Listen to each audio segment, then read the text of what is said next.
প্রিয় দর্শক, আসসালামু আলাইকুম। দর্শক, আপনাদের প্রীতীয় শুভেচ্ছা জানিয়ে শুরু করছি আমাদের আজকের প্রতিবেদন। তো দর্শক, আজকে আমরা এক অসহায় মেয়ের গল্প তুলে ধরব, যার নাম হচ্ছে তানিশা।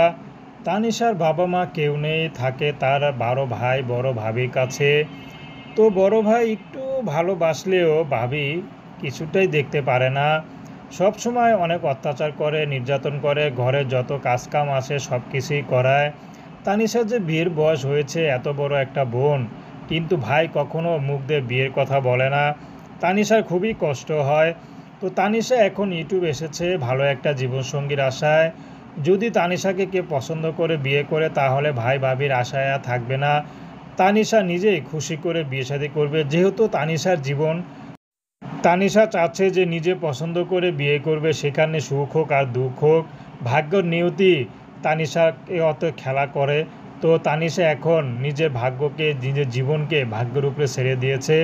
তো তানিশা এখন এসেছে বিয়ে শাদির জন্য। যদি ভালো একটা মানুষ পায় তাহলে বিয়ে শাদি করে ফেলবে। সে যেমনই হোক হোক, বিবাহিত বয়স্ক, তাতে কোনো আপত্তি নেই।